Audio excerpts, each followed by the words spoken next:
Pasien diabetes bisa berpuasa asalkan dia melakukan perencanaan sebelum puasa.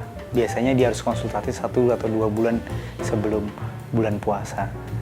Pasien diabetes boleh berpuasa dengan melakukan perencanaan makanan dan obat-obatan ketika bulan puasa. Yang paling penting adalah dia melakukan evaluasi kadar gula darahnya, dia melakukan perencanaan makanannya. Tadi evaluasi kadar gula darahnya biasanya dibantu oleh dokter. Perencanaan makannya adalah dengan melakukan konsumsi karbohidrat yang cukup. Dia harus sahur dan harus mengkonsumsi sebaiknya kompleks karbohidrat dibandingkan dengan simpel karbohidrat.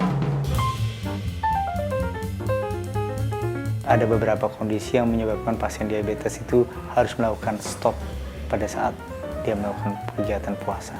Jadi beberapa gejala-gejala yang hipoglikemi berat, hipoglikemi atau gula darahnya itu turun, misalnya rasa keliengan, pandangan berkurang, keringat dingin dan sebagainya, itu harus stop puasanya.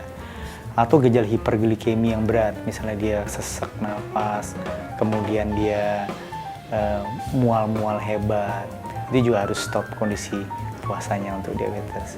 Yang tidak boleh dilakukan pada pasien diabetes adalah memaksakan kondisi puasa kalau memang dia tidak boleh berpuasa.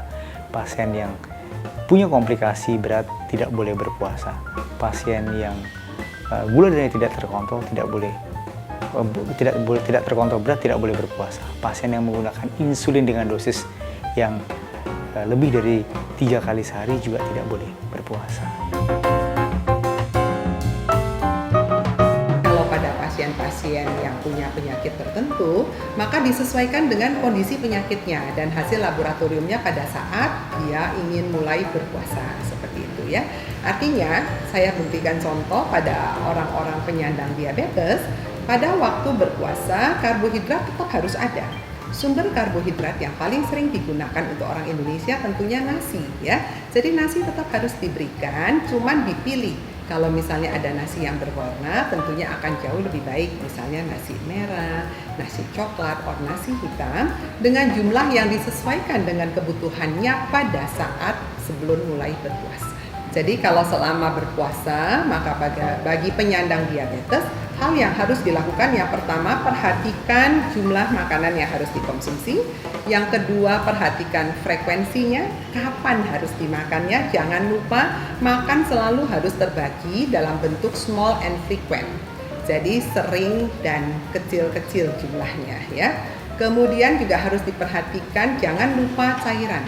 Karena pada waktu berpuasa kira-kira 12-14 jam, jumlah cairan harus bisa ditutup atau dikembalikan begitu mulai dari buka puasa sampai imsak kembali ya. Dan itu harus dicicil makan dan minumnya. Jadi jangan sekaligus dirapel. Sedikit-sedikit tapi sering. Biasanya kita akan bagi dalam bentuk 2 makanan besar dan 3-4 kali camilan ya. Sebagai contoh, pada waktu pembatalan puasa ya, begitu maghrib, takjil kita berikan biasanya sebagai snack kira-kira 10-15% dari kalori. Lalu sebelum sholat, sebelum taraweh, maka boleh mulai dengan makan ya sebagai pengganti makan malam.